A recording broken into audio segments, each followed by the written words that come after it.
and they're part of Italy. They were one of the poorest provinces of all of Italy. Now they're the wealthiest, and much of that is because of agriculture, and also associated with that is the tourism that's been developed over the years.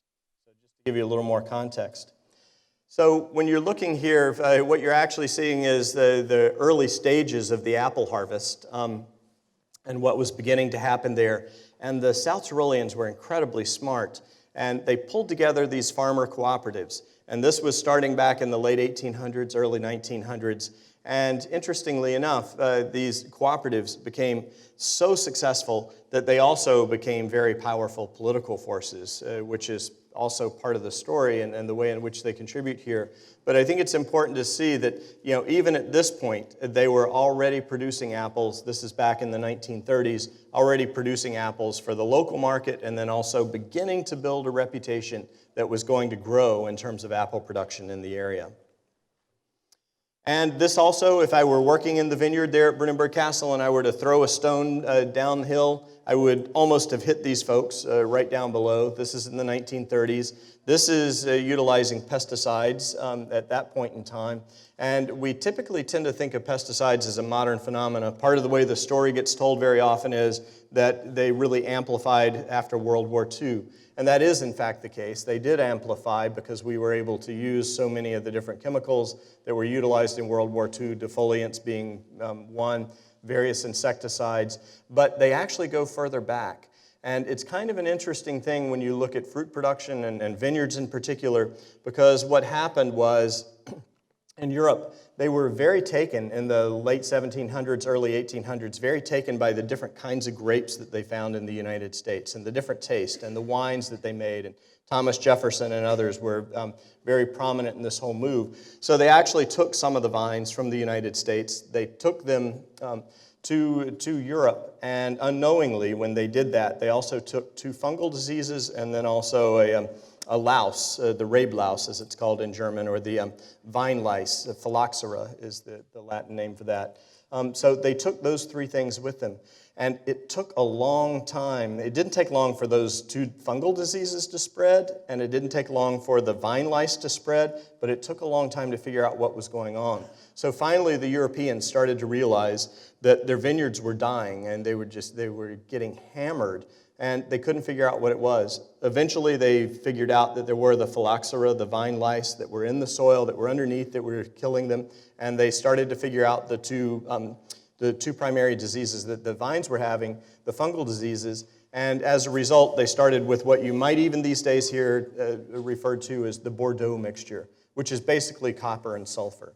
And so this mixture of copper and sulfur, that wasn't the first pesticide necessarily, but it was one of the most widely used. And so it was used in Europe. Then we also brought it back to the United States. And fairly effective in some cases for some of the fungal diseases, but that's primarily what was sprayed. Unfortunately, at one point, arsenic was also in the arsenal, which is a little bit ironic. So pesticides have a long history, and I should also say that when you look at cultures like India, there are pesticides there that are organic, that have been used for millennia, that are naturally occurring. And so I think we need to remember that actually these things have a much longer history than we generally talk about. And in this case, what they were spraying for, I'm pretty sure this is probably a petroleum distillate, probably a white oil, Weißöl as it's called in German, and against the tree lice in that particular case. So the small village that I've been going to since 1983, it used to be a very diverse agricultural village. These days, as you walk around, this is almost all of what you see. These are the apples, and we're here just outside of Big Apple. This is Big Apple in the Tyrolean version. And, it is just amazing what's happened in terms of the transition of the landscape. And obviously, with that comes the use of a lot of pesticides. So this is what things look like. The Tyroleans, as I said, the cooperatives were just incredibly smart as they were thinking about how can we actually really start to market apples, make a good profit for the farmers.